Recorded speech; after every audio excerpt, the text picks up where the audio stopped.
and others, and KGL representatives both here and online. This is a momentous occasion for us in Dominica as we seek to advance our low carbon transition and to optimize our resources. It's a very challenging task, but it's one that is filled with opportunity. And we seek to engage all stakeholders in this development effort. Having said this, we'll move right quickly to ask the Financial Secretary, Ms. Denise Edwards, to give us a welcome.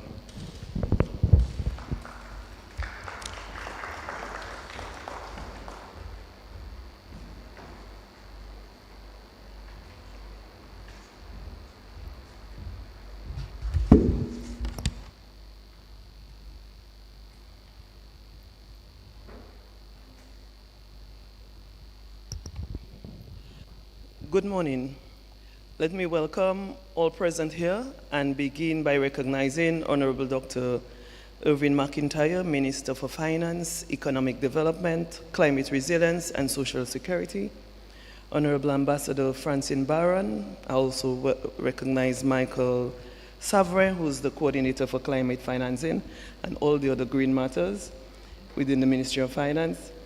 Mr. Philip Julian, CEO of Kennis J. Green Limited, representatives of IO Consulting, representatives from the private and public sector, members of visiting diaspora and Dominican diaspora and others, listening public as well. Managing the fiscal affairs of the state is a key task of the Ministry of Finance, Economic Development, Climate Resilience, and Social Security. In this regard, a key challenge for Dominica, as well as other small island developing states, is the phenomena of limited fiscal space, exacerbated by the sequential public crisis of pandemics, natural disasters brought about by climate change, geopolitical conflicts, disruption in supply chain, and price inflation. The question is, how do we navigate through these challenges? A key action of the government of Dominica is to facilitate the navigation out of this crisis and enhance national fiscal space is the execution of actions to capture economic transformation opportunities, including the transition to a low-carbon economy. A reduction in the reliance of fossil fuel will improve national balance of payments, and we're looking here particularly to reducing our import of fuel.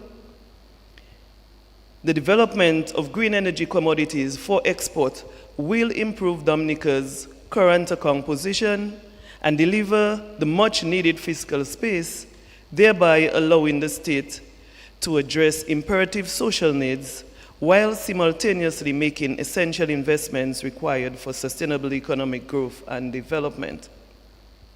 This two-day Inception and Framing workshop affords another opportunity for collaboration between the various sectors and drivers of the economy for a common goal of the sustainable development of our beloved country, Dominica. We are therefore tremendously grateful for your presence here and look forward to a continuing partnership with you in this important journey. Let me again express my warm welcome and thanks to all of our partners and participants in this effort. I thank you.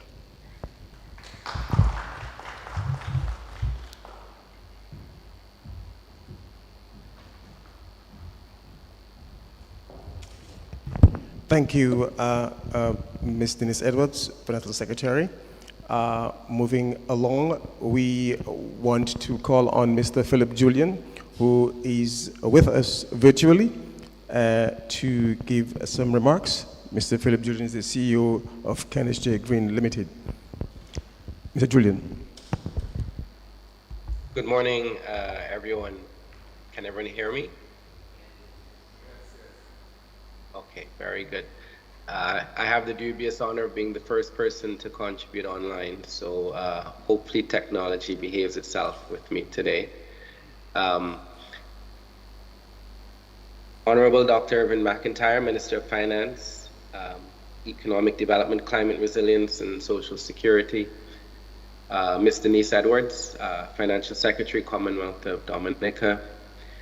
Honorable Francine Barron, Mr. Michael Savern, good colleagues in arms in this green adventure that we've been on for a few years. Representatives of Kenneth J. Green Limited, representatives of IO Consulting, representatives from the private and public sector, and others. On behalf of Kenneth J. Green, it is excellent to be with you, albeit virtually, for this very important venture. My few minutes are really to share very briefly on who Kenneth J. Green is and why we're here, and ultimately the importance of what today signifies. So ultimately, Kenneth J. Green is a Caribbean-grown green engineering and project development enterprise dedicated, one might say obsessed, with the realization of green energy and energy-related projects in the Caribbean. Another way to look at us is we're small and we're serious, very much like how the government of Dominica has represented itself in this green energy vision that it has undertaken very commendably. I say all of that to say that we're here because this is not a talk shop. This is serious energy-related business that both the government of Dominica, its stakeholders, and Kenneth J. Green have been pursuing and progressing for a number of years. Today is yet another material step towards the realization of this green energy future for Dominica. And how that all comes together is fundamentally how Kenneth J. Green has managed a similar journey with one of its flagship projects in Trinidad and Tobago, which is where we originally hail from. I also want to, I should have started by apologizing for not being there in person. That I am in Jamaica at another Caribbean Green Energy Project initiative that they had committed me to many months ago. Otherwise, as Mr. Savern will attest to, I would have been there in person. So coming back to what Kenneth J. Green brings to this is very much materialized in the project that we started with in Trinidad and Tobago called the New Gen Project. To give you an idea of a context, this is a large-scale green hydrogen project that will be providing green hydrogen to one of the existing ammonia plants in Trinidad that will then convert that green hydrogen to make the very same product and commodity that Dominica is looking at, green ammonia. In fact, sitting in front of you is Mr. Anthony Holder.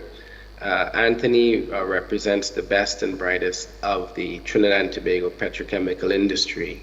He has been involved in the construction and operation of a few of the ammonia plants. And we have been privileged to have both Anthony and Ms. Lindsay John, who is also there in person, as part of the Kenneth J. Green journey since day one.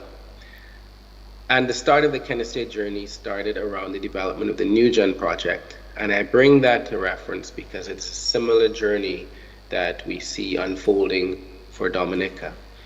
It started with us doing concept studies, pre-feasibility studies, feasibility studies, and in fact our other colleagues on this call, IO Consulting, were an integral part of the feasibility study that we led towards the realization of the New Gen project.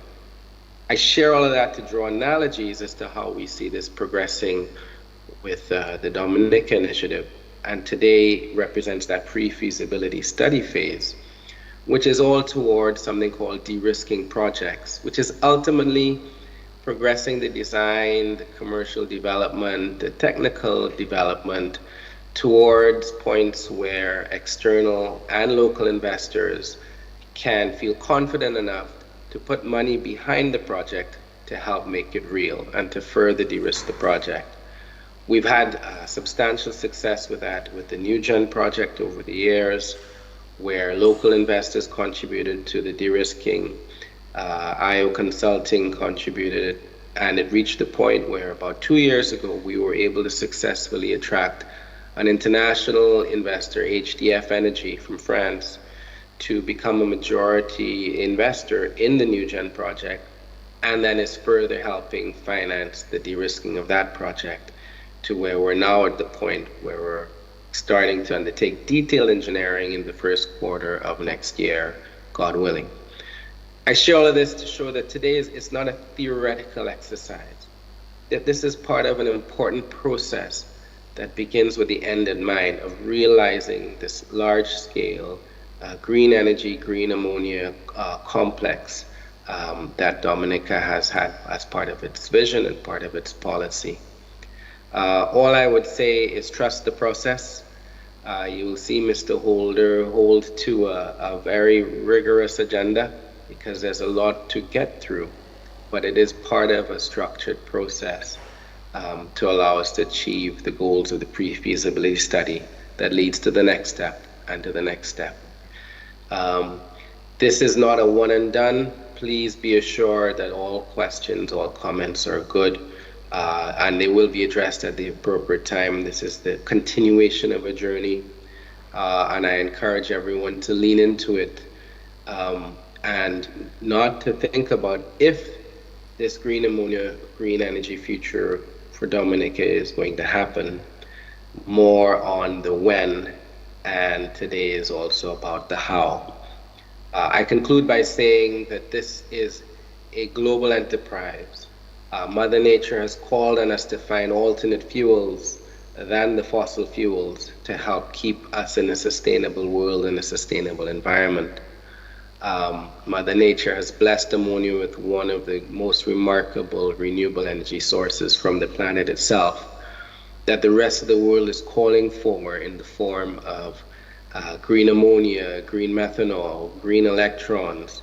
I'd like everyone to be left with the reality that Dominica is sitting on the next equivalent gas reserves that the world is looking for, except it's not a traditional gas, a fossil fuel. It is the opportunity to create a fossil fuel-free gas energy source from green hydrogen and what comes from green hydrogen. So on that note, I will pass the floor back to you, and again, just want to thank you on behalf of Kenneth J. Green for this remarkable opportunity, and it is a privilege to be part of this journey with you. Thank you very much.